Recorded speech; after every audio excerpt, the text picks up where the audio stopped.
Number 1। Ramanand Sagar के Ramayan serial को पहली बार 1987 से 1988 में टेलीकास्ट किया गया था। इसे तब 55 देशों में टेलीकास्ट किया गया था।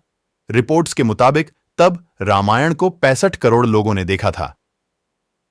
नंबर 2। रामायण जब टेलीकास्ट हुई तो इसने प्रति एपिसोड 40 लाख रुपए कमाए थे, जबकि इसके एक एपिसोड का बजट 9 लाख रुपए था। नंबर 3। रामायण में राम रावण से लेकर लक्ष्मण मेघनाद और कुंभकर्ण के बीच युद्ध के काफी सीन थे। इन सीन को रामानंद सागर ने जुगाड़ से फिल्माया था। चूंकि उस वक्त स्पेशल इफेक्ट या वीएफएक्स के लिए कोई कंप्यूटर या मशीन नहीं थी, इसलिए वह सीन शूट के दौरान ही कैमरे में स्पेशल इफेक्ट डाल देते थे। सुबह का कोहरा दिखाने के लिए कैमरे के आगे अगरबत्ती और धूप से धुआं किया जाता। जब ग्रह और पहाड़ दिखाने होते तो कैमरे के सामने उनके छोटे चित्र बनाकर रखे जाते और तब शूट होता। नंबर 4। रामायण के लिए पहाड़ से लेकर ग्रहों तक के स्पेशल इफेक्ट्स के लिए SEG 2000 नाम की मशीन यूज की गई थी। इसी के जरिए तीर धनुष और युद्ध वाले सीन क्रिएट किए गए थे।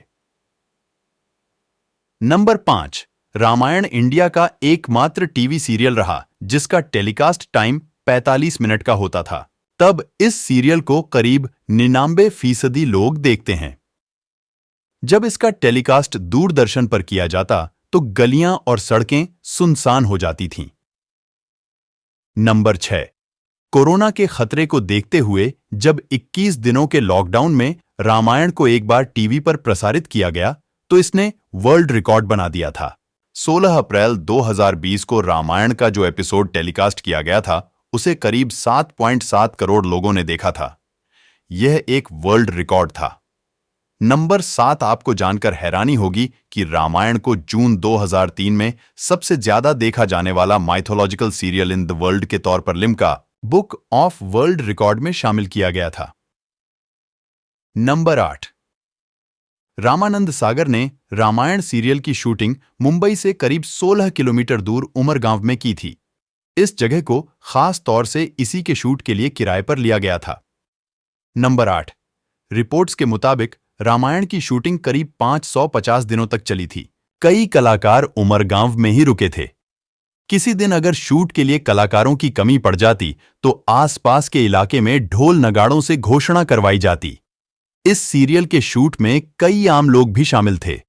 रामायण में त्रिजटा का किरदार भी किसी एक्ट्रेस से नहीं बल्कि एक आम महिला ने निभाया था जो कि गुजरात के सूरत की रहने वाली थी।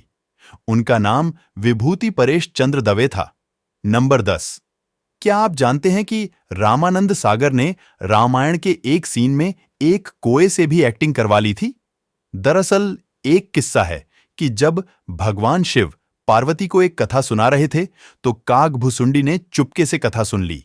इसे उन्होंने अपने पंछियों को सुनाया था, जिसके बाद यह तुलसीदास जी तक पहुंची। प्रेम सागर ने इस बारे में बताया था। उन्होंने कहा था कि रामायण में एक सीन था जिसमें एक छोटा बच्चा रोटी के लिए रो रहा है और मां को पुकार रहा है। वहां कागभुसुंडी हैं जो सोच रहे हैं कि यह बच्चा अपनी रोटी भी नहीं बचा पा रहा है। प्रेम सागर के मुताबिक उनके पिता ने इस सीन को शूट करने के लिए पूरी यूनिट को कोआ पकड़ने के काम पर लगा दिया। जैसे तैसे 4 कौए ही पकड़े गए, लेकिन उनमें से 3 सुबह तक उड़ गए। ऐसे में रामानंद सागर परेशान हो गए। तब उन्होंने शूट के लिए पूरी सेटिंग की, कैमरा लगाया और कौए के सामने हाथ जोड़कर खड़े हो गए। रामानंद सागर ने कौए से कहा कि वह संकट में है, मदद करें नहीं तो करोड़ों का नुकसान हो जाएगा।